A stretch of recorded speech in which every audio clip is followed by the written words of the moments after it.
Padre, este día, Señor. Te adoramos, te exaltamos, te glorificamos. Y, Señor, no hay lugar más hermoso que estar en tu presencia, Señor. Por ello es que nos gozamos con el hecho de que hemos llegado a casa, tu casa, lugar donde tú este día, oh Padre mío, has de tener un encuentro íntimo y personal con nosotros, donde nos has de hablar, ministrar y enseñar conforme a tu plan perfecto, conforme a tu palabra divina. Gracias, Padre, bendícenos y háblanos ahora, te lo pido en el nombre de Jesús. Amén y amén. Amén. ¿Por qué no se saludan, hermanos, unos a otros? Vamos a aprovechar.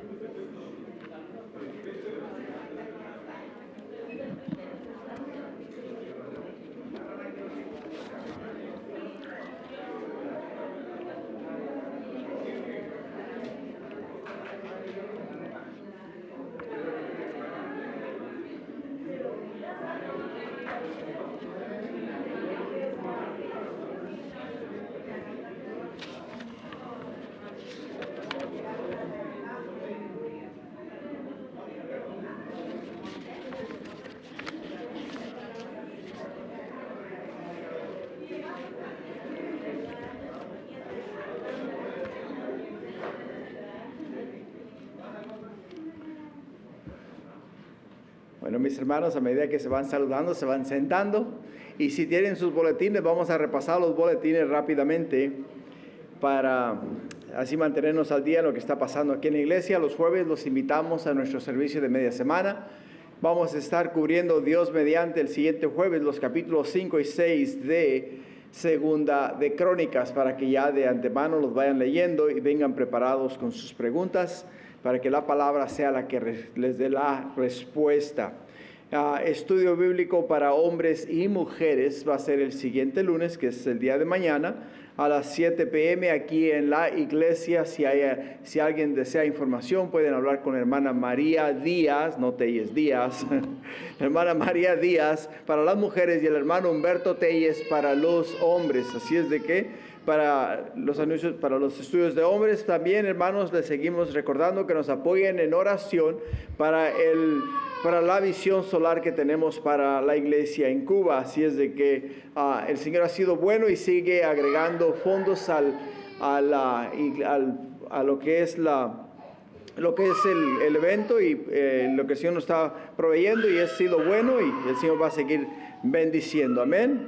Y también si les quiero recordar, y es muy importante, especialmente para las parejas, aquellos que puedan, el sábado 11 de octubre, de las 7 a la 1:30 de la tarde, vamos a tener una conferencia para parejas en Calvary Chapel, North Long Beach. El costo por pareja es $50, así es de que si deseas participar y quieres ir a este evento, habla con el hermano Francisco Carrillo. Él es el que está tomando las anotaciones. Es una oportunidad para nosotros las parejas poder ir y pasar tiempo en la presencia del Señor, ¿no? Y sería muy, muy bueno apoyar a nuestros hermanos de Calvary Chapel North Long Beach, porque ellos han puesto también mucho esfuerzo para esta conferencia. También nosotros aquí en la iglesia, hermanos, vamos a tener nuestra conferencia familiar. Va a ser el 25 de octubre, o sea, conferencia familiar quiere decir todos estamos invitados, todos, absolutamente todos. Si eres parte de la familia de Cristo, estás invitado. Y me gustaría que como iglesia respondiésemos a ese evento, ¿no? Que todos, si fuese posible, pudiésemos venir y pudiésemos estar aquí para ese día. Va a ser el 25 de las 8 de la mañana a las 3:30 de la tarde. El costo para el evento, hermanos, va a ser $30 por persona. Cubre lo que es el desayuno continental, también cubre el lunch, y aparte de eso, lo que son las conferencias y los gastos que genera una conferencia. Así es de que, hermanos, apóyenos. Para nosotros es de mucha importancia. Nos van a estar bendiciendo con las enseñanzas los hermanos Fernando y su esposa Diana de Cuba, el hermano Juan Carlos y su esposa Graciela de Mérida, México. Y también vamos a tener a la hermana Sonia Trujillo, esposa del pastor David Trujillo, que va a estar enseñando a las mujeres. Y el pastor Michael Torres también va a estar enseñando ese día. Así es de que, hermanos, va a ser un tiempo, un evento muy, muy bueno. Así es de que, por favor, no nos fallen. Todos los queremos acá ese día, que vengan y participen y nos apoyen. para que seamos ejemplo a aquellas otras iglesias que también van a estar participando, que vean que la iglesia de Calvary Chapel Into the Light está al 100% en todo lo que el Señor está haciendo aquí en esta iglesia. Amén. También, hermanos, tenemos los diezmos y ofrendas. Si ya eres de casa y sientes en tu corazón a ofrendar, lo puedes hacer de 3 maneras. Lo puedes hacer a través de la página web de la iglesia, lo puedes hacer a través de Zelle y también lo puedes hacer en la caja de las ofrendas que está en la parte de atrás del santuario. También les invitamos a acompañarnos a orar todos los domingos a las 12:15 p.m. aquí en la iglesia, los días jueves a las 6:15 p.m. aquí en la iglesia, los días sábados a las 8 de la mañana aquí en la iglesia y también diariamente a las 3:30 de la tarde. Nuestras alarmas nos hemos sincronizado poniendo nuestras alarmas para orar por los enfermos y necesidades de la iglesia todos los días a las 3:30 de la tarde. Así es de que, hermanos, la oración es hablar con Dios, y hablar con Dios es traer las necesidades del pueblo de Dios al oído de Dios. Y también, hermanos, tenemos una lista muy larga aquí de personas que necesitan sanidad, necesitan libertad y necesitan salvación. Así es de que si tú estuvieras en esta lista, te gustaría que nosotros como iglesia estuviésemos orando por ti. Así es de que oremos por la hermana Linda Gómez, por Martín Rodríguez, por Elijah Meléndez, por Fidel Valdés, por Leonardo Meneses, por Fernando Valadez, Margarita Borges, Beatriz Hernández, Gaby Medina, María Torres, Rosa y María Orozco, Mario y Verónica Rodríguez, Yolanda Reyes, Ramón Ponce, Víctor Alejandro Javier y María de Jesús González, Deylan Esparza González y la familia Ceja. Por los que necesitan salvación y sanidad, Vicente Gómez, Leo Fuentes, Roberto Delgado, Marina Delgado, Ubri Urbiña y Salvador Medina. Aquellos que necesitan libertad, está Diego Estrada, Rafael Osnaya y Eduardo Abarca. Los que necesitan salvación, David Telles, Fernando Gutiérrez, Edwin Ruiz, familia Macías, Félix y Jacqueline Benavides, José Malgrati, familia Álvarez, y orar por la nación de los Estados Unidos y por la nación de Israel y por la paz de Jerusalén. Así es de que, hermanos, ahí tienes una lista de personas que necesitan nuestras oraciones. No seamos meros oidores, sino hacedores. Oremos por ellos, porque si nosotros estuviésemos en sus zapatos de ellos, nos encantaría que ustedes como iglesia estuviesen orando por nosotros. Amén.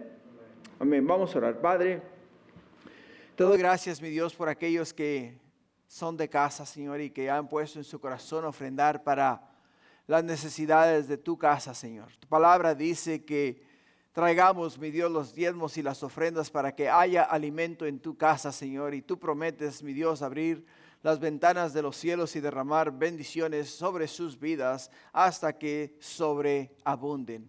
Y te damos gracias porque tú eres un Dios que cumple todas y cada una de sus promesas, pues no eres hombre para que mientas, ni eres hijo de hombre para que te arrepientas. Y de igual forma también te pedimos este día, oh Padre, que tu palabra, que es poderosa, que tu palabra que cambia vidas, transforma corazones, este día, Señor, nos hable, nos ministre y nos haga entender, oh Padre Celestial, el mensaje que tú has preparado para nosotros. Gracias, Padre. En el nombre de Jesús todos decimos amén y amén. Gloria a Dios. Bueno, familia,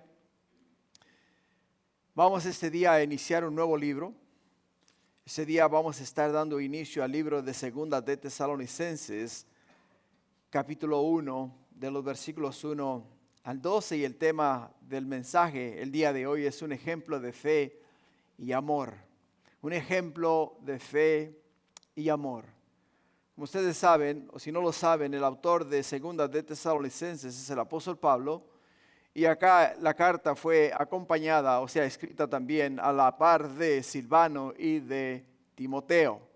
El libro, hermanos, fue escrito alrededor del año 52 después de Cristo, poco tiempo después de la primera carta que Pablo escribió a los tesalonicenses.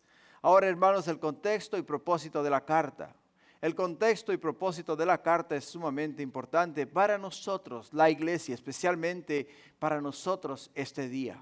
Si ustedes recuerdan perfectamente, o si recuerdan bien, la primera carta a los tesalonicenses se enfocó específicamente en el rapto de la iglesia, o sea, el hecho de que Jesús nos va a sacar de esta tierra.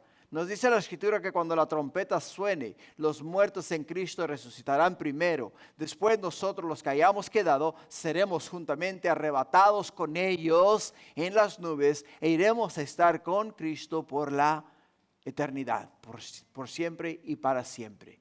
El enfoque de la primera carta a los tesalonicenses fue ese, que estuviésemos listos, que viviésemos todos los días como que si este día fuese el día en el cual Jesús iba a regresar o regresaría por su iglesia. Ese fue el enfoque de la primera carta a los tesalonicenses. El enfoque, hermanos, de la segunda carta a los tesalonicenses ya no es acerca del rapto de la iglesia, sino que es acerca de cuando Jesús regrese nuevamente a la tierra, pero no como un cordero, sino como el juez que ha de juzgar la humanidad. Aquel que ha de establecer su ley en el mundo entero. Aquel que ha de regir las naciones con vara de hierro. Aquel el cual traerá orden y paz a la humanidad. Aquel que cuando venga su gloria se ha de reflejar desde la ciudad de Jerusalén y desde ahí regirá a las naciones con su palabra. Así es de que podemos entender eso.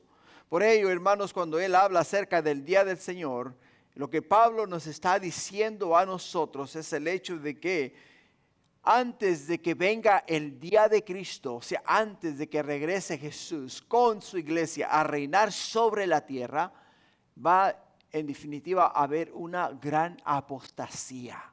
Apostasía quiere decir dejar o abandonar la fe. Abandonar la fe, abandonar aquello en lo cual hemos puesto nuestra esperanza, abandonar aquello en lo cual nosotros hemos confiado, abandonar aquello que nosotros hemos dicho, Jesús es el camino, la verdad y la vida. Y ahora decir nosotros, ¿sabes qué? Me he cansado de esperar a Jesús y Jesús no regresa. Vayamos, vivamos y alegrémonos, comamos y divirtámonos. ¿Por qué? Porque nomás está pasando la vida y nada pasa. O sea, ese día, cuando el Señor venga, va a traer paz.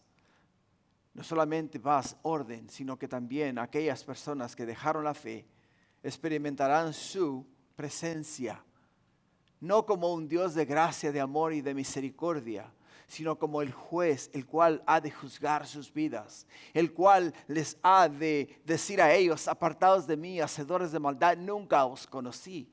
¿Por qué? Porque un día proclamaste, un día dijiste que me ibas a seguir, pero en el proceso del camino te cansaste, en el proceso del camino te apartaste de mí, te desviaste y te fuiste tras los deseos de este mundo, tras los deseos de tu carne y me abandonaste, me dejaste. Ahora no me queda más que juzgarte por tus obras, juzgarte por las cosas que hiciste, de la manera en la cual viviste. Y es ahí, hermanos, donde nosotros queremos entender el contexto, entender la segunda carta a los tesalonicenses. Por ello, Pablo quiere exhortarnos a mantenernos firmes en la fe, a vivir de manera ordenada, hermanos, a trabajar diligentemente mientras el Señor regresa por nosotros, la iglesia. Amén. Amén, gloria a Dios.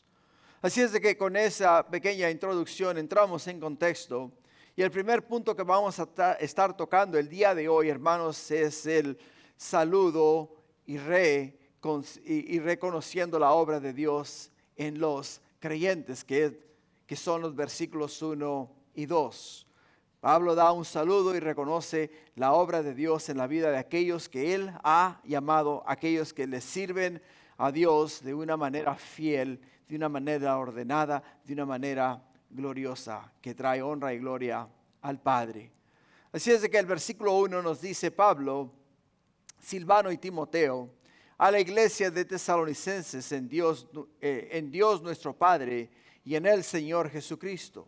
Gracia y paz a vosotros, de Dios nuestro Padre y del Señor Jesucristo.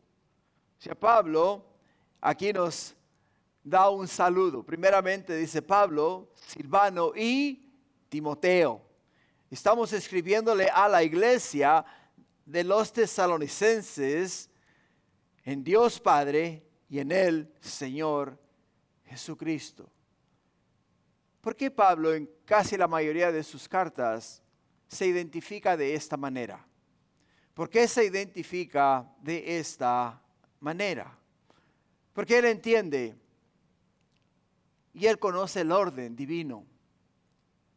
Y él nos da a nosotros el orden divino. Primeramente nos dice a nosotros que él, Pablo, juntamente con Silvano y Timoteo, están escribiendo esta carta a los tesalonicenses. Segundo, nos está diciendo que esta carta que ellos están escribiendo a los tesalonicenses, la están escribiendo inspirados por Dios Padre y aprobada la carta por el Señor Jesucristo. O sea, la inspiración de la carta, la segunda carta a los tesalonicenses, no es inspiración de hombre, no es inspiración de aquel que se le ocurrió una idea y dijo, hey, ¿sabes qué? Me parece bien que escriba yo a los tesalonicenses y les advierta acerca del juicio que ha de venir sobre aquellos que han abandonado la fe, sobre aquellos que si abandonan la fe les ha de venir a sus vidas, sino que Dios de una manera sobrenatural inspiró al apóstol Pablo y lo confirmó a través de la vida de Silvano y a través de la vida del joven Timoteo. Lo que escribieron en esta carta para el beneficio de la iglesia, para el beneficio nuestro.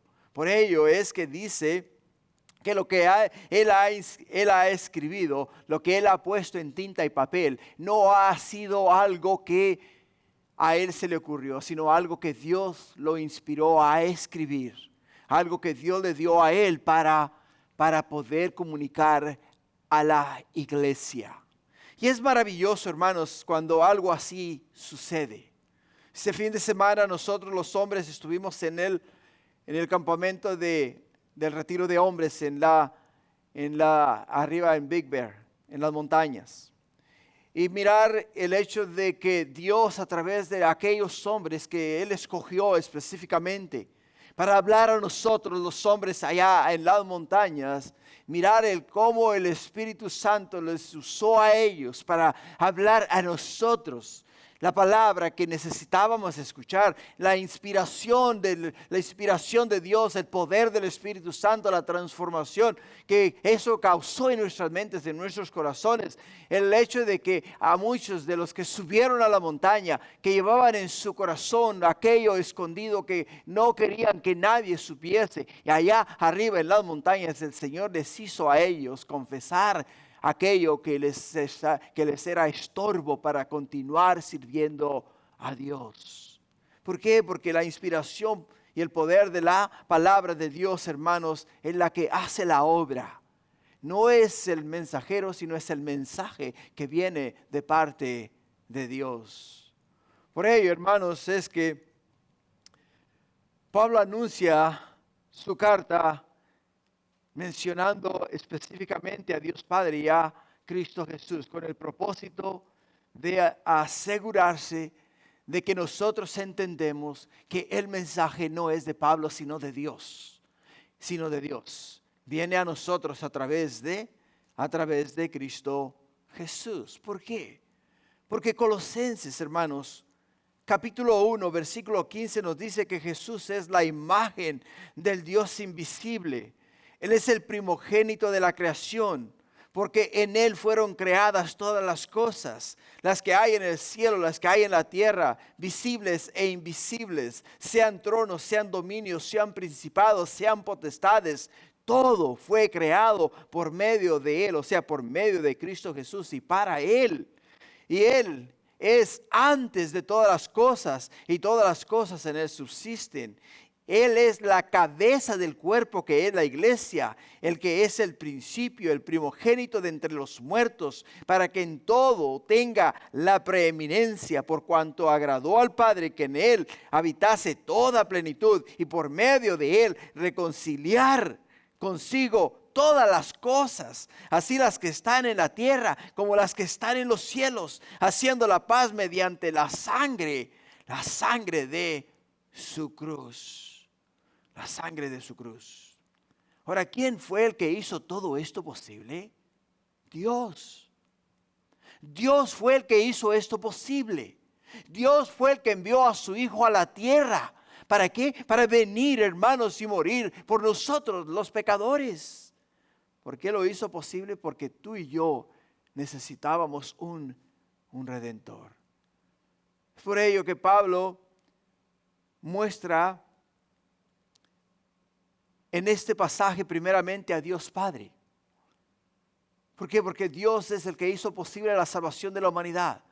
Pero para poderla completar hacía falta la obediencia de su Hijo Cristo Jesús. Y Cristo Jesús, al tomar su misión y al obedecer a su Padre, al dejar su trono en el cielo y venir a la tierra, vivir con los hombres y entre los hombres y morir como hombre para pagar por los pecados del hombre, hermanos, es lo que nos da a nosotros la garantía de lo que el apóstol Pablo nos está escribiendo. Es inspiración divina, es inspirado por Dios para nosotros, la iglesia. Por ello dice en el primer versículo, ¿qué nos dice? En Dios nuestro Padre y en el Señor Jesucristo. Y que dice gracias, gracia y paz a vosotros de Dios nuestro Padre nuevamente y de nuestro Señor Jesucristo. O sea, la gratitud de el apóstol Pablo respecto a la obra de Dios, respecto a la obra de Jesús, le mueve a él a decir gracias y paz. O sea, el favor inmerecido de Dios y la paz de Dios que reina sobre todas las cosas sea en vosotros. Y ustedes puedan experimentar esa misma paz que Dios da y esa misma gracia que Dios extiende a todo aquel que abre su corazón y mente, aquel que lo envió a este mundo. En 1 Corintios, capítulo 1, versículo 4, cuando el apóstol Pablo escribió a los Corintios, escribió estas palabras y dice: gracias doy a mi Dios siempre por vosotros, por la gracia de Dios que os fue dada en Cristo Jesús, porque en todas las cosas fuisteis enriquecidos en Él, en toda palabra y en toda ciencia, así como en el testimonio acerca de Cristo ha sido confirmado en vosotros, de tal manera que nada os falta en ningún don, esperando la manifestación de nuestro Señor Jesucristo, el cual también os ha confirmado hasta el fin, para que seáis irreprensibles en el día de nuestro Señor Jesucristo. ¿Te das cuenta de las palabras del apóstol Pablo? Cuando nos dice a nosotros, Pablo, Silvano y Timoteo, a la iglesia de Tesalonicenses, en Dios, nuestro Padre, y en Él, Señor Jesucristo, nuestro Salvador, o sea, gracia y paz a vosotros de Dios, nuestro Padre, y del Señor Jesucristo. Nos está diciendo simple y sencillamente que Dios dé a vosotros aquello que ustedes no merecen. Aquello que ustedes no merecen, que les dé no solamente la salvación, que les dé no solamente la comunión, que les dé no solamente aquello de poder ser llamados hijos de Dios, sino que también ponga en vuestros corazones la paz que sobrepasa todo entendimiento. Todo entendimiento. Lo que nos lleva al segundo punto. En el segundo punto, hermanos, encontramos fe que obra y amor que persevera. Fe que obra y amor que persevera.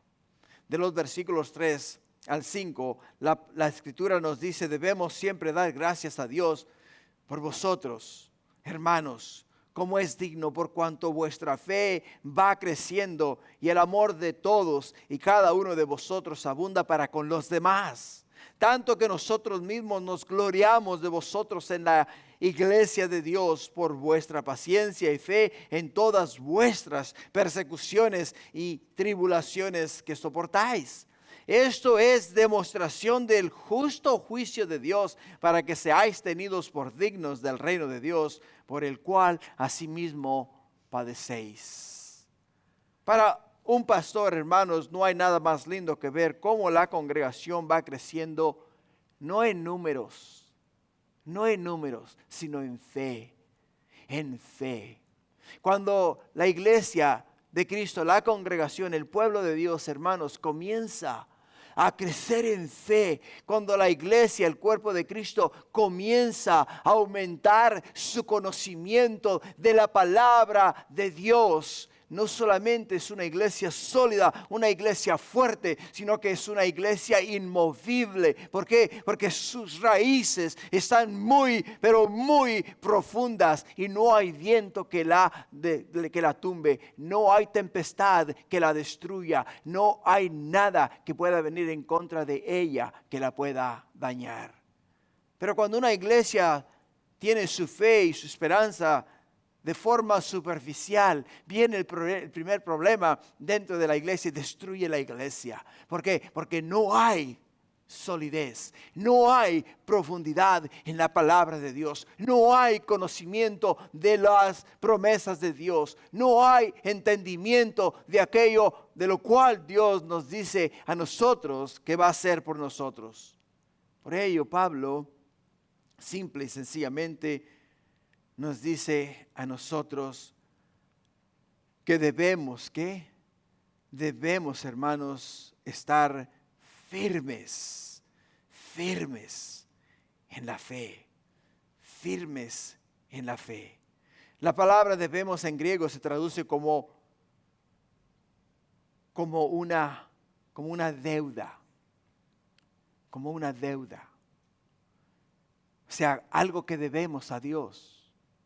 Le debemos a Dios honor, le debemos a Dios reverencia, le debemos a Dios la gloria, la honra, la alabanza, la exaltación. Es lo que debemos de hacer por Dios. Es nuestra responsabilidad como hijos de Dios, como siervos de Dios.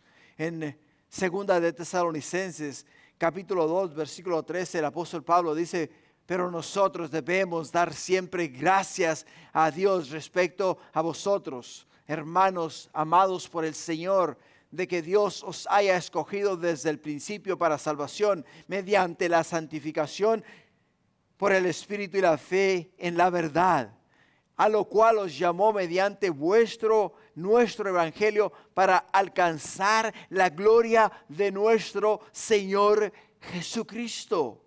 Y también nos lo dijo en 1 de Tesalonicenses, capítulo 3, versículo 12, donde dice: y el Señor os haga crecer, escucha, y el Señor os haga crecer y abundar en amor unos para con otros y para con todos, como también lo hacemos nosotros para con vosotros, para que sean afirmados vuestros corazones irreprensibles en santidad delante de Dios nuestro Padre, en la venida de nuestro Señor Jesucristo con todos sus santos, con todos sus santos.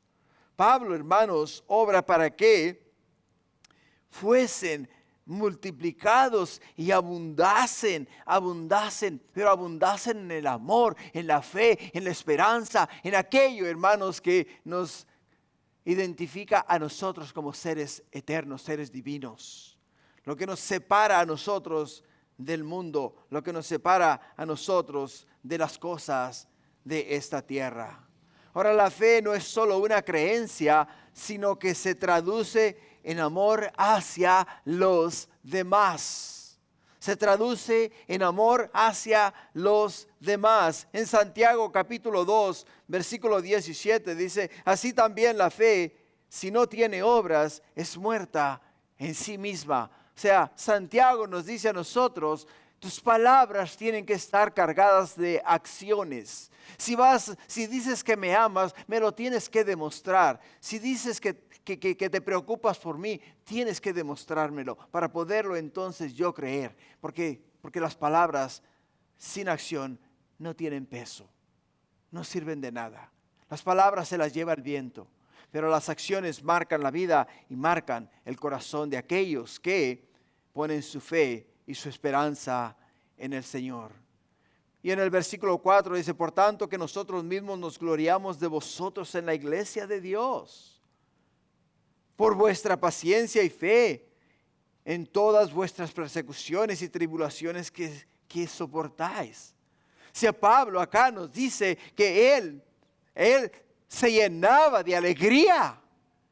Su corazón brincaba dentro de su cuerpo, o sea, de su pecho. Dice, cuando yo escucho acerca de vosotros, dice, yo me gozo. Dice, mi corazón palpita aceleradamente el hecho de saber que ustedes, dice, están firmes, están sólidos, están caminando en la verdad, están haciendo la voluntad del Padre, están siguiendo todas las enseñanzas de aquel que os enseñó de Jesús. Y qué glorioso es eso, ¿no? ¿Por qué, hermanos? Porque una de las preguntas que se nos hizo a nosotros arriba en el campamento fue la siguiente: ¿por qué sirves a Jesús? ¿Por qué sirves a Jesús? ¿Por conveniencia o porque te salvó? Por conveniencia, porque cuando estabas enfermo le pediste que te sanara y te sanó, y crees que si necesitas sanidad nuevamente puedes ir a Él. Por conveniencia, porque sabes que posiblemente Él pueda abrirte puertas y darte un buen trabajo y proveerte bastante para que puedas sostener tu familia. O lo sirves a Él simple y sencillamente porque Él te salvó y no importa nada en este mundo sino la salvación que Él te ha otorgado. ¿Por qué lo sirves? ¿Por qué sirves a Jesús? ¿Cuál es el propósito? ¿Cuál es el propósito de tú llamarte cristiano? ¿Te estás llamando cristiano simplemente por el hecho de que Jesús es para ti un talismán de la buena suerte? ¿O estás siguiendo a Jesús porque murió en una cruz, derramó su sangre, pagó por tus pecados? Y no solamente eso, te abrió las puertas a la vida eterna y te ha garantizado la salvación. Te ha escrito tu nombre en el libro de la vida del Cordero. Y sabes que el día que tú mueras y dejes de existir en esta tierra y partirás a la presencia de Dios y estarás con Él y vivirás con Él por la eternidad. ¿Esa es tu convicción? Si esa es tu convicción y estás siguiendo a Jesús, entonces, hermano, no importa lo que venga a tu vida. Si viene a tu vida una enfermedad, la enfermedad simple y sencillamente es una oportunidad de dar gracias a Dios de que está contigo a través de la enfermedad. Si viene a ti un problema monetario, no te vas a afligir. ¿Por qué? Porque sabes que Dios es el dueño de todas las cosas. Si viene alguna persecución de cualquier índole, no te vas a afligir porque sabes que si te quitan la vida, si mueres en esta tierra, vas a ir a la presencia de Dios. ¿Te das cuenta? Y es lo que el apóstol Pablo nos dice a nosotros acá. Por ello en Juan, Jesús le dijo a sus discípulos dos cosas muy importantes respecto al futuro de ellos en Juan 16:32. Juan 16:32 dice, aquí la hora viene y ha venido ya en que seréis esparcidos, cada uno por su lado. Y me dejaréis solo, mas no estoy solo, porque el Padre está conmigo. Estas cosas os he hablado para que tengáis paz. En el mundo tendréis aflicciones, pero confiad, yo he vencido al mundo. O sea, Jesús les dice a ellos, hey, viene la hora y la hora es ya en la cual muchos de vosotros vais a ser perseguidos, o sea, vais a ser esparcidos.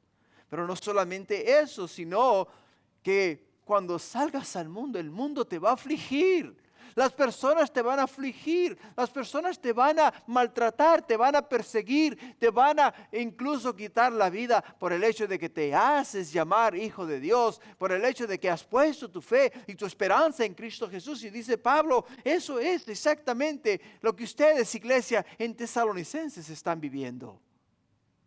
Ustedes están viviendo y están pasando. Pero ¿qué dice? Nosotros nos gloriamos. Nos gloriamos en vosotros, nos gloriamos en vosotros. ¿Por qué? Porque ustedes son la iglesia de Dios. Son la iglesia de Dios. El día de hoy, desafortunadamente, vivimos en una era muy superficial. ¿Por qué? Yo he tenido experiencias en las cuales no he tenido oportunidad ni tiempo de saludar a las personas en ocasiones. Y simplemente porque no saludé a alguien ya la siguiente domingo, la persona no viene a la iglesia porque cree que yo estoy enojado con él o con ella. Cuando no es eso. ¿Te das cuenta? O sea, si realmente estuviésemos viviendo en los días en los cuales la iglesia de Tesalonicenses vivió, donde el llamarte cristiano, el llamarte hijo de Dios, el hecho de que tú eres un seguidor de Jesús, te convertías en un blanco, o sea, en alguien que literalmente te está buscando para quitarte la vida y te está persiguiendo y acosando continuamente. ¿Crees tú que nos pudiésemos sostener si nuestra fe es tan superficial como con el hecho de que no me saludaron, de que no me dieron atención, de que no soy nadie, no me quieren acá, mejor me voy a otro lugar donde me quieran, y andan de iglesia en iglesia buscando quien los quiera, cuando en realidad lo que necesitan es entregar su vida a Cristo? Entregar su vida a Cristo y entender que, como Jesús dijo, en el mundo tendréis aflicciones. Pero en Juan 13:34 dice: un mandamiento nuevo os doy, que os améis unos a otros. Como yo os he amado, que también os améis unos a otros. En esto conocerán todos que sois mis discípulos, si tuvieres amor los unos para con los otros. Eso es lo que nos categoriza a nosotros como hijos de Dios. ¿Por qué, hermanos? Porque el amor se demuestra perseverando en las pruebas.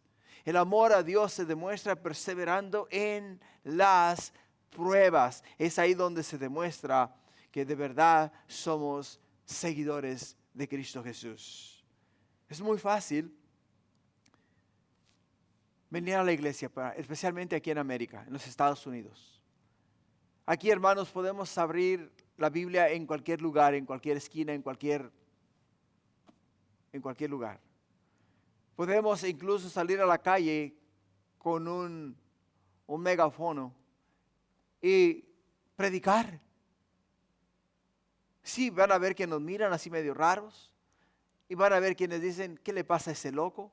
Y van a ver aquellos que hacen sus comentarios negativos, pero al final del día no nos van a caer a palos. Y si nos caen a palos, pues nos damos la vuelta, agarramos un abogado, y los metemos un sub. ¿No es verdad? Y ya, nunca más nos vuelven a caer a palos. Porque esa es la ley. La ley nos ampara a nosotros aquí en los Estados Unidos. Pero trata de hacer eso, por ejemplo, en el Medio Oriente. Trata de hacer eso, incluso ahora en estos días en México. En México es prohibido. Es prohibido evangelizar en las calles ya. Es prohibido. O sea, no puedes tú salir a las calles a evangelizar legalmente. Tú sales a las calles a evangelizar legalmente, la policía te puede agarrar y te puede meter preso por salir a evangelizar en las calles. ¿Te das cuenta? Por ello nos dice acá la palabra de Dios, que nos dice a nosotros que debemos perseverar en amor incluso en el medio de las pruebas. Pablo le dice: nosotros, la iglesia, nos sentimos tan orgullosos de ustedes, nos sentimos tan orgullosos. ¿Por qué? Porque aún a pesar de tribulaciones, aún a pesar de persecuciones, ustedes han soportado, han aguantado, se han mantenido fieles, han mantenido la fe, han seguido amando a aquellos, aún los que los persiguen. Pablo en Romanos capítulo 5 versículo 3 nos dice también: nos alegramos al enfrentar pruebas y dificultades, porque sabemos que nos ayudan a desarrollar resistencia. Y la resistencia desarrolla firmeza de carácter, y el carácter fortaleza nuestra esperanza segura de salvación. Y esa esperanza no acabará en desilusión, pues sabemos con cuánta ternura nos ama Dios, porque nos ha dado el Espíritu Santo para llenar nuestro corazón con su amor. Con su amor. Y en el versículo 5, ¿qué nos dice? El versículo 5 dice: esto es demostración del juicio de Dios, para que seáis tenidos por dignos del reino de Dios, por el cual asimismo padecéis. ¿Por qué padecían la iglesia? ¿Por qué padecían los tesalonicenses? Porque eran parte del reino de Dios. Eran parte del reino de Dios. Se me acerca un hermano arriba en la montaña este fin de semana y me dice a mí de esta manera, hermano, dice, quiero hacerle una pregunta. Dice, ¿por qué la Biblia nos dice a nosotros que tenemos lucha contra carne y sangre, que no tenemos lucha contra carne y sangre, sino contra huestes y potestades del más allá? Y si es que tenemos lucha contra estos seres, ¿de qué manera ellos nos atacan a nosotros? ¿De qué manera es que ellos buscan la forma de destruir nuestras vidas? ¿De qué manera es que ellos buscan el hecho de que quieren acabar con nuestro testimonio? Y una forma fácil de explicar es de la siguiente manera. Cuando vemos a Jesús que la mayoría de su ministerio era echando fuera ¿qué? Echando fuera demonios. La mayoría de los milagros que vemos en las Sagradas Escrituras en la vida de Jesús fue liberando, o sea, echando fuera demonios de las personas, echando fuera demonios de aquellos que dejaron o abrieron su puerta o su corazón al mismito diablo, ¿no? Entonces, ¿de qué manera operan esos seres celestiales? ¿De qué manera operan las huestes celestiales en contra de nosotros, la iglesia? Dirías tú, bueno, si son espíritus, no les podemos mirar porque nosotros no podemos ver los espíritus. Pero sí podemos ver en las Sagradas Escrituras que estos espíritus se meten en seres, cuerpos humanos, en personas. Y cuando un espíritu del diablo se mete en el cuerpo de una persona, manipula el cuerpo de aquella persona. Y ese espíritu le ordena a ese cuerpo qué hacer y qué no hacer. Y destruyen estos hombres o estas personas, destruyen a los demás. Destruyen a los demás porque son comandados, son ordenados, se les instruye, se les ordena de qué manera actuar, de qué manera responder, qué cosas hacer y qué cosas no hacer. Y de esa manera es que estos espíritus diabólicos controlan ¿qué? Controlan el ambiente dentro de la humanidad. Por ello, cuando venían a Jesús o un endemoniado llegaba a Jesús, al mirar a Jesús, lo primero que él veía era a Jesús. Él entendía que Jesús es el Hijo de Dios. Y no tenía autoridad, no tenía poder contra el Hijo de Dios. Y cuando lo veía, se derrumbaba, se desplomaba, se le acababa la fuerza, se le acababa el poder. ¿Por qué? Porque estaba Jesús delante de él. Y cuando Jesús está delante de él, entonces no podía actuar, no podía hacer nada. Y ahí, cuando Jesús está en tu corazón, cuando Jesús es parte de tu vida, el diablo no tiene autoridad sobre ti, sobre tu persona, sobre tu familia. Porque Jesús es el centro de tu vida. Jesús es el centro de tu vida. Por ello, cuando el apóstol Pablo dice acá, esto es demostración del justo juicio de Dios, para que seáis tenidos por dignos del reino de Dios, por lo cual asimismo padecéis. Asimismo padecéis. Muchas veces decimos, ¿por qué, Padre?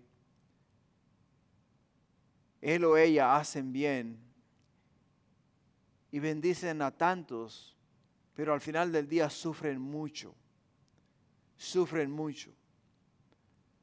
¿Por qué permites que sean perseguidos? ¿Por qué permites, Padre mío, que pasen por cáncer? ¿Por qué permites, Padre, que experimenten enfermedades incurables? Si han sido buenos, si han hecho bien, si han predicado tu palabra, si han hecho milagros, maravillas y prodigios. ¿Por qué? ¿Por qué, Señor? ¿Por qué? El apóstol Pablo le hizo esa misma pregunta al Señor en el libro de 2 de Corintios.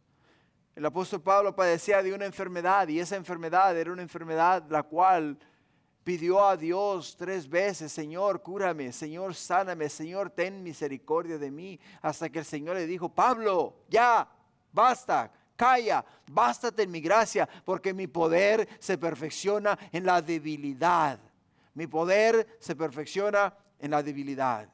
Y muchas veces no entendemos que para poder Dios hablar a nosotros, para poder Dios hacer un milagro en nuestras vidas, para poder Dios transformar nuestros corazones, para poder Dios llegar a lo más profundo de tu ser, tiene que primeramente quebrantarte. Tiene que quebrantarte, tiene que permitir ciertas circunstancias en esta vida para que tú entiendas que la única vía que puede ayudarte y extenderte la mano es Él, es Dios. Y ahí cuando le reconocemos, hermanos, es cuando podemos experimentar, ¿qué? Podemos experimentar la gloria de Dios. Isaías nos describe a Jesús en quien no se encontró falta, mas sufrió mucho por nosotros. Isaías capítulo 53, versículo 3 nos dice: despreciado y desechado entre los hombres, varón de dolores, experimentado en quebranto, como que escondimos de él el rostro, fue menospreciado y no le estimamos. Ciertamente llevó él nuestras enfermedades, sufrió nuestros dolores, y nosotros le tuvimos por azotado, por herido de Dios y abatido, mas él herido fue por nuestras rebeliones, molido por nuestros pecados. El castigo de nuestra paz fue sobre él, y por sus llagas fuimos nosotros curados. Todos nosotros nos descarriamos como ovejas, cada cual se apartó por su camino, mas Jehová cargó en él el pecado de todos nosotros. Angustiado él y afligido, no abrió su boca. Como cordero fue llevado al matadero, y como oveja delante de sus trasquiladores. Enmudeció y no abrió su boca. Por cárcel y por juicio fue quitado. Y su generación, ¿quién la contará? Porque fue cortado de la tierra de los vivientes, y por la rebelión de mi pueblo fue herido, y se dispuso con los impíos su sepultura, mas con los ricos fue en su muerte. Aunque nunca hizo maldad, ni hubo engaño en su boca, con todo eso Jehová quiso quebrantarlo, sujetándole a padecimiento, cuando haya puesto su vida en expiación por el pecado. Verá linaje, vivirá por largos días, y la voluntad de Jehová será en su mano prosperada. Verá el fruto de la aflicción de su alma y quedará satisfecho. Por su conocimiento justificará mi siervo justo a muchos, y llevará las iniquidades de ellos. Por tanto, yo le daré parte con los grandes, y con los fuertes repartirá despojos, por cuanto derramó su vida hasta la muerte, y fue contado con los pecadores, habiendo él llevado el pecado de muchos y orando por los transgresores. Hermanos, nadie en esta vida ha sufrido como sufrió Jesús. Nadie en esta vida ha sufrido como sufrió Jesús. Jesús, desde el momento de su nacimiento, experimentó persecución. Desde el momento de su nacimiento experimentó el rigor de la mano del hombre. Desde el momento en el cual entró a esta tierra, las huestes celestiales que están en contra del poder divino miraron la manera de destruir a aquel el cual venía a salvar la humanidad. No solamente eso, sino que caminó en esta tierra en santidad y verdad, dejando a nosotros ejemplo, hermanos, a seguir, ejemplo para nosotros vivir. ¿Por qué? Porque Él sabe, Él entendía que sin Él todos y cada uno de nosotros viviríamos apartados de Él por la eternidad. Por ello es que vivió como vivió, sufrió lo que sufrió, padeció lo que padeció, por amor a nosotros, la iglesia. Y el apóstol Pablo dice a los tesalonicenses: sed tranquilos. Yo sé y entiendo la situación de ustedes, pero quiero que entiendan que lo poco que ustedes sufren no se compara a lo mucho que Jesús tuvo que sufrir por vosotros. Lo mucho que Jesús tuvo que padecer por vosotros.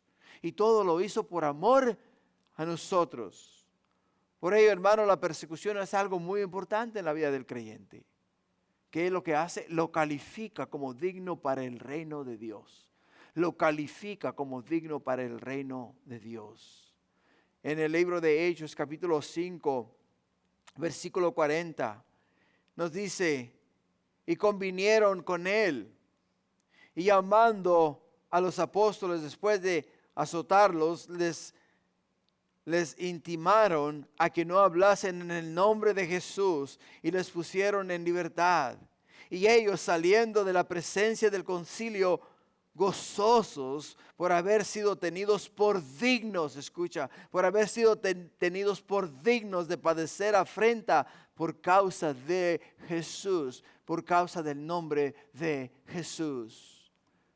Los apóstoles, después de ser azotados, traídos ante el concilio religioso en la ciudad de Jerusalén, puestos delante de ellos y enfrentándoles y diciéndoles a ellos en qué nombre ustedes hacen las cosas que hacen.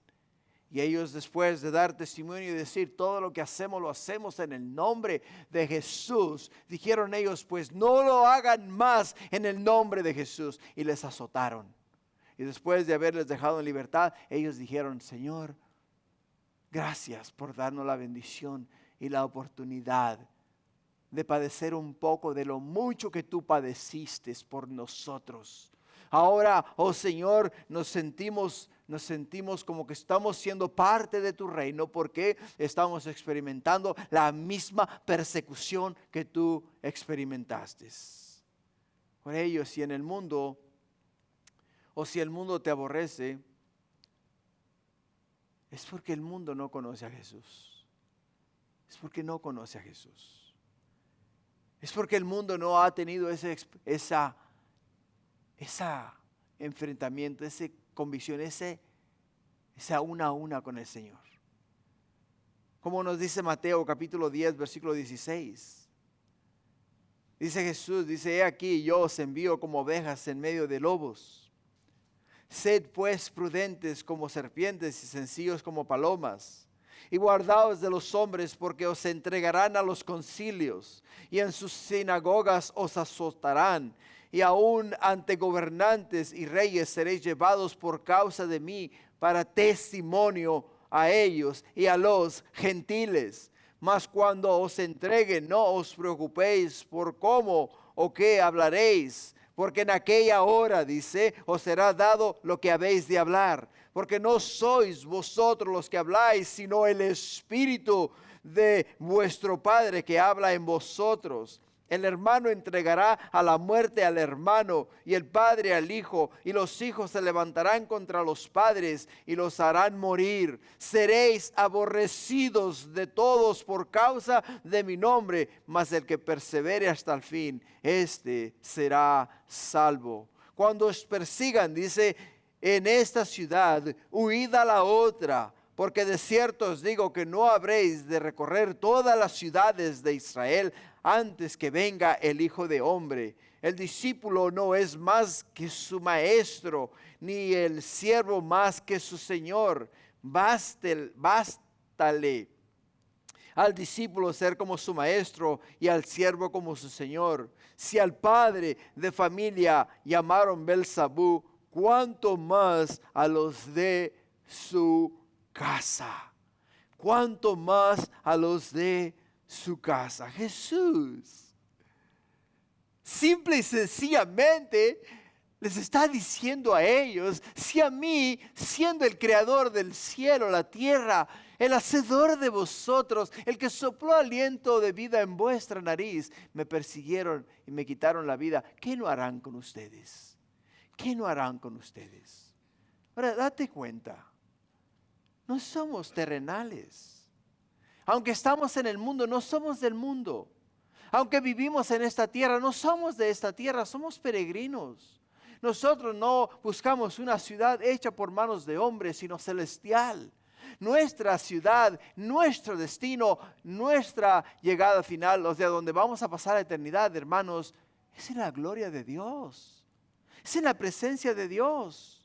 Por ello, cuando alguien te mire mal, o alguien no te salude, o alguien te ofenda, no te ocupes de ello, no te ocupes de ellos. Olvídate, ignora esa situación simple y sencillamente por el hecho de que un día no muy lejano estarás en la gloria de Dios, gozándote en la presencia de tu Creador, aquel el cual sufrió y padeció para que tú pudieses llegar a la eternidad y estar con Él para siempre y por toda la eternidad. Así es que, iglesia, cuando el apóstol Pablo dice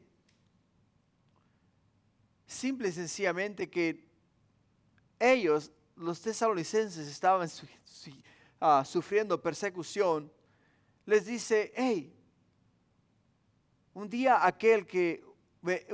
a venir un día que aquellos que os persiguen, que aquellos que os maltratan, van a tener que enfrentar a Dios. Y a Dios van a tener que dar cuentas de lo que han hecho. Lo que nos lleva al tercer punto, un ejemplo que inspira a otros, de los versículos 6 al 10.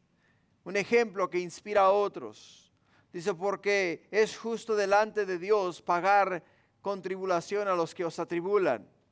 Y vosotros que sois atribulados, daros reposo con nosotros.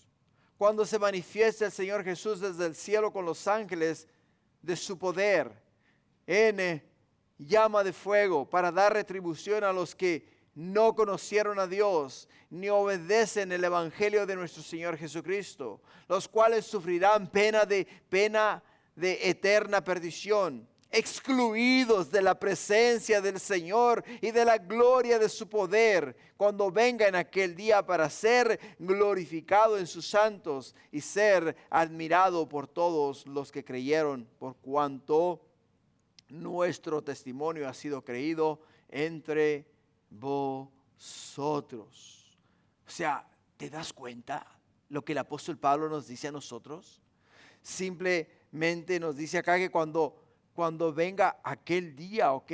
Cuando venga aquel día, aquellos los cuales te hicieron la vida de cuadritos, aquellos los cuales te persiguieron, aquellos los cuales un día creyeron que por dar honra y gloria a Dios te quitaron la vida, dice, ellos van a tener que enfrentar a Dios. Dios mismo, Jesús mismo los va a juzgar a ellos. Jesús mismo se va a glorificar en el asunto.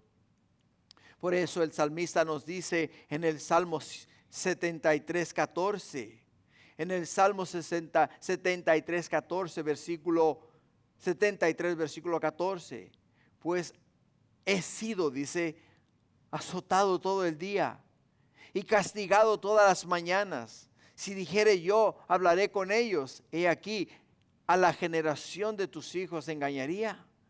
Cuando pensé para saber esto, fue duro trabajo para mí, hasta que entrando en el santuario de Dios comprendí el fin de ellos. Ciertamente los ha puesto en deslizadero, en asolamiento los harás caer. Como han sido asolados de repente, perecieron y se consumieron de terrores. Dice el salmista en esta porción de la escritura, de la misma manera que dice el apóstol Pablo en el libro de segunda de Tesalonicenses capítulo 1, nos dice lo mismo. Nos dice el hecho de que cuando el apóstol Pablo les está escribiendo esta carta a los tesalonicenses, y ustedes miran a estos hombres, cómo os persiguen, cómo os torturan, y ustedes se preguntan, ¿dónde está Jesús? ¿Dónde está Dios? ¿Dónde está nuestra liberación? ¿Dónde está aquel que nos ha de salvar de la mano opresora de estos hombres? ¿Dónde está? Y el salmista dice, yo también, me seguían, me perseguían, me torturaban, me acosaban. Y dice, y todo esto mismo me preguntaba yo, ¿dónde está Dios, mi libertador? ¿Dónde está mi Salvador? ¿Dónde está aquel que me ha de librar de la mano de mi opresor?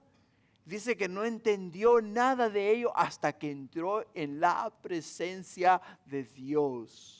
Y entrando en la presencia de Dios, dice hasta que entrando en el santuario de Dios, dice, entrando en el santuario de Dios, comprendí el fin de ellos.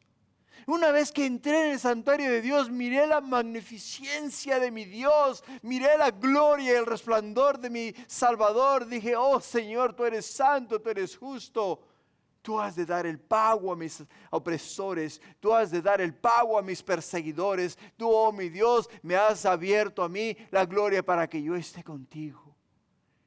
Y el apóstol Pablo dice a ellos, hey, ustedes, los cuales han sido perseguidos, ustedes los cuales han sufrido por causa del nombre de Jesús, va a llegar el día y la hora en el cual Jesús ha de regresar a la tierra.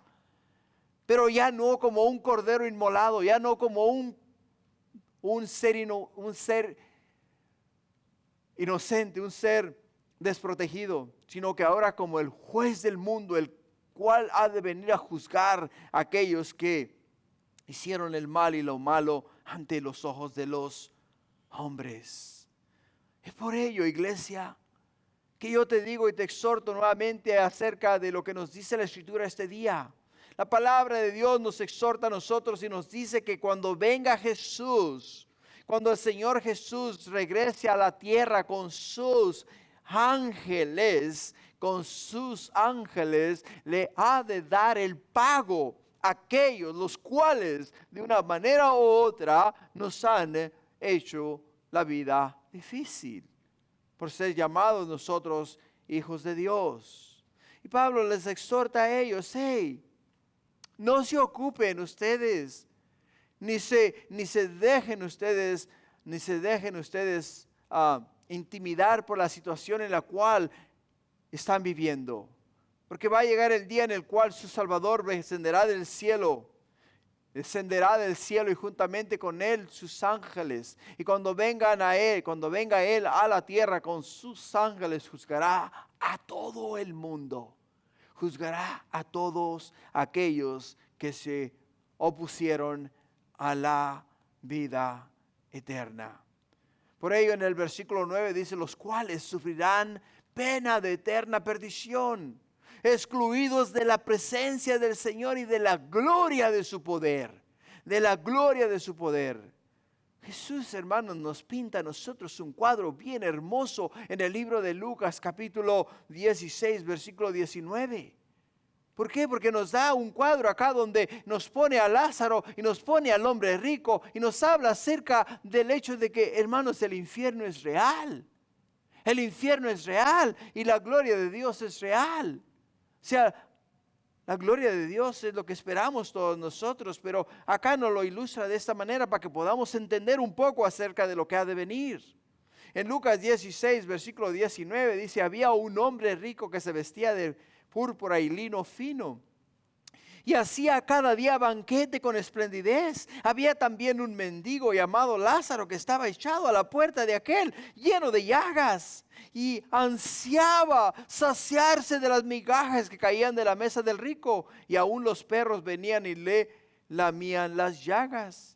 Aconteció que murió el mendigo y fue llevado por los ángeles, escucha, fue llevado por los ángeles al seno de Abraham. Y murió también el rico y fue sepultado. O sea, los ángeles vinieron y llevaron a Lázaro a la presencia de Dios, al seno de Abraham. El rico murió y fue sepultado. La palabra fue sepultado significa que fue al infierno cuando murió. Los ángeles vinieron a rescatar a Lázaro para llevarlo a la presencia de Dios, lo mismo que va a ocurrir con nosotros. Y aquellos que mueren sin Cristo, sin la esperanza, mueren, son sepultados. Quiere decir que van al fondo de la tierra, al fondo de la tierra. Sigamos leyendo.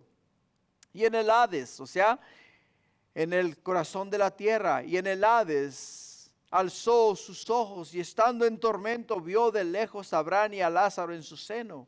Entonces él dando voces dijo, Padre Abraham, ten misericordia de mí y envía a Lázaro para que moje la punta de su dedo en agua y refresque mi lengua porque estoy atormentado en esta llama.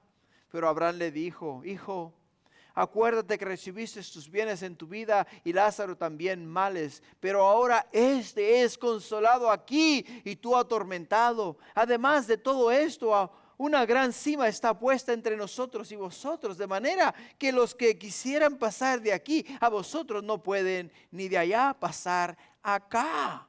Entonces le dijo, te ruego, pues, Padre, que le envíes a la casa de mi padre, porque tengo 5 hermanos, para que les testifique a fin de que no vengan ellos también a este lugar de tormento. Y Abraham le dijo, a Moisés y a los profetas tienen, óiganlos. Él entonces dijo, no, padre Abraham, pero si alguno fuere de ellos de entre los muertos, se arrepentirán. Mas Abraham le dijo, si no oyen a Moisés y a los profetas, tampoco se persuadirán, aunque alguno se levante de los muertos. Qué interesante. ¿Por qué? Porque la realidad de lo que nos dice el apóstol Pablo en el libro de Segunda de Tesalonicenses, capítulo 1, versículo 9, hermanos, es el hecho de que un día aquellos que rechazan la salvación en Cristo Jesús van a estar en un lugar como el que describe Jesús aquí en el libro de Lucas, capítulo 10, 16. Ahora, Jesús simple y sencillamente, hermano, nos da esta ilustración. Y el apóstol Pablo nos habla a nosotros de que estas personas, las cuales no quieren entender ni hacer caso del evangelio, sino que se han dado a la tarea de perseguir a aquellos los cuales predican el evangelio, pregonan el evangelio, ellos van a ser juzgados conforme a lo que ellos han hecho en esta tierra. Por ello, hermano, este día te exhorto a qué? Te exhorto a continuar, no importando lo que te digan, no importando lo que la demás gente piense de ti, no importando el hecho de que te sientas inferior o maltratado, o el hecho de que simple y sencillamente te hacen mala cara porque te has declarado hijo de Dios, porque ahora has puesto tu fe y esperanza en Cristo Jesús, ahora porque te has hecho parte del reino de Dios, ahora te categorizan como una persona que literalmente te has alejado de la verdad, cuando en verdad los que están alejados de la verdad son ellos. Y el apóstol Pablo lo sabía y se lo comunica a quienes, se lo comunica a los tesalonicenses. Por ello, hermanos, cuando dice que serán arrojados de la presencia del Señor, es la idea de la raíz de la muerte eterna. La muerte eterna. La ley del mal, hermanos, deja para su operación este juicio final. Este juicio final. En el último libro, en el último capítulo de Isaías y en el último versículo de el libro de Isaías, Isaías escribe estas palabras en Isaías 66, 24, donde dice, y saldrán y verán los cadáveres de los muertos que se rebelaron contra mí, porque su gusano nunca morirá y ni su fuego se apagará, y serán abominables a todo hombre. O sea, el último versículo, el último capítulo del libro de Isaías. Isaías dice, hey, todo aquel que rechaza el nombre del Hijo de Dios, todo aquel que rechaza la gracia de Dios, todo aquel que rechaza la misericordia de Dios, dice, va a experimentar en su vida gusanos que nunca dejan de comer y fuego que nunca se apaga. Nunca se apaga. Marcos capítulo 9, versículo 42. ¿Qué nos dice? Dice, cualquiera que haga tropezar a uno de estos pequeñitos que creen en mí, mejor le fuera si se atase una piedra de molino al cuello y se arrojase en el mar.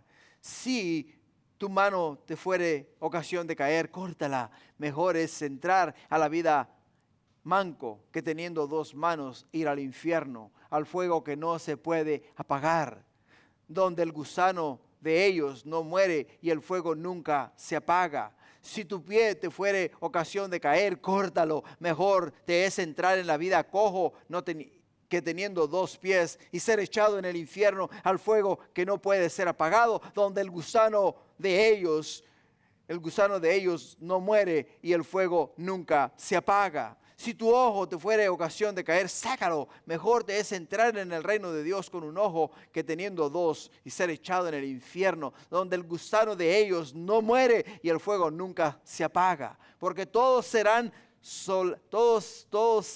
salados con fuego y todo sacrificio será salado con sal.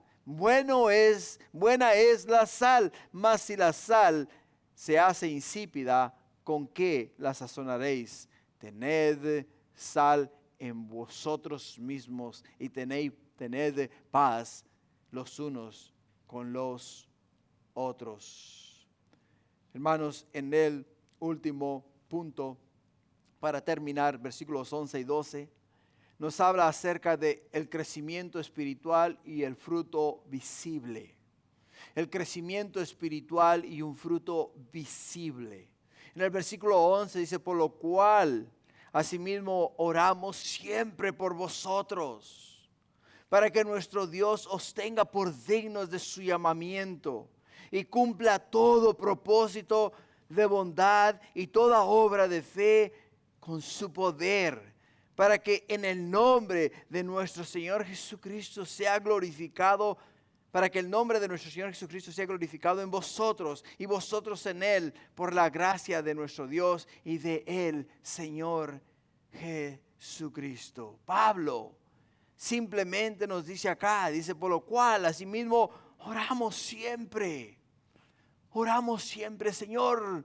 Ayúdalos en sus tribulaciones. Señor, manténlos firmes y fuertes en el medio de la persecución. Padre, que no se desvíen, sino que se mantengan firmes para que sean encontrados dignos en el momento en el cual venga el Señor a esta tierra nuevamente a juzgar a la humanidad.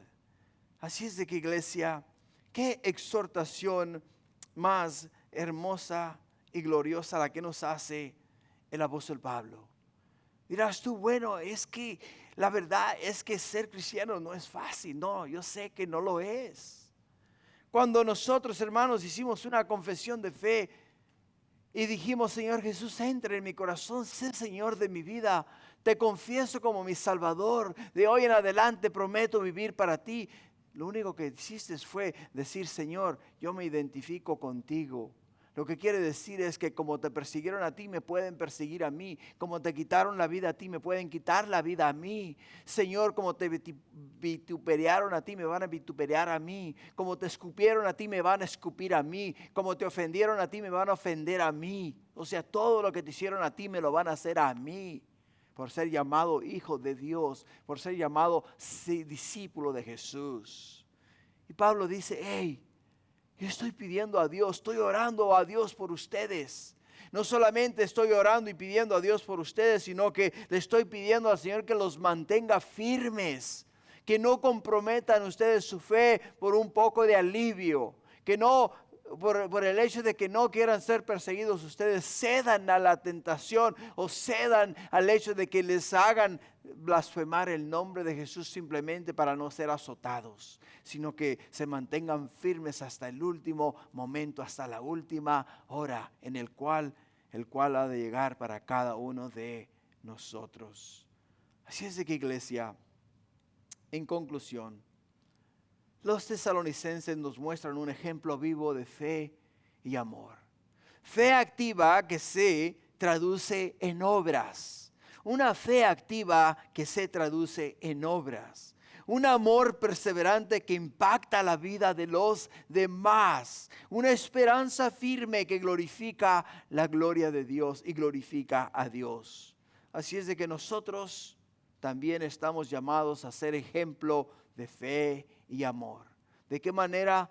Permitiendo que nuestra vida siempre, hermanos, inspire y conduzca a otros a Cristo Jesús. Viviendo, hermanos, fieles y firmes, aún en el medio de la persecución, aún en el medio de las pruebas, aún en el medio de las dificultades, manteniendo siempre los ojos puestos en el autor y consumador de nuestra fe, manteniendo los ojos puestos en Jesús y solamente en Jesús. Por ello el versículo 12 nuevamente nos dice: para que el nombre de nuestro Señor Jesucristo sea glorificado en vosotros y vosotros en Él, por la gracia de nuestro Dios y del Señor Jesucristo. Amén. Amén. Gloria a Dios. Pónganse de pie, hermanos. Vamos a orar para concluir. Y Padre, te damos gracias por este día. Te damos gracias, Padre, porque la vida de estos hombres, la vida de esta iglesia, Señor, es un ejemplo de fe, amor, un ejemplo de esperanza, Señor. Que, Padre mío, ellos, Señor, a pesar de tantas pruebas y dificultades, no quitaron los ojos del autor y consumador de su fe. Que, oh Padre Celestial, aún a pesar de tantas y tantas veces, mi Dios, que los azotaron, tantas y tantas veces que los persiguieron, en cada día y en cada ocasión, ellos no mantenían los ojos puestos en la comodidad de este mundo, sino en la gloria, en lo alto, en el cielo, en la presencia de Dios, porque sabían que de ahí ha de venir nuestro Salvador, el cual ha de juzgar al mundo, Señor, porque el mundo, oh Padre Celestial, te ha dado la espalda. Ayúdanos, Padre, porque estamos en el mundo, pero no somos del mundo. Ayúdanos, Padre, a caminar en santidad y verdad, glorificando tu nombre y exaltándote a ti, porque eres digno de toda alabanza y eres digno de toda adoración.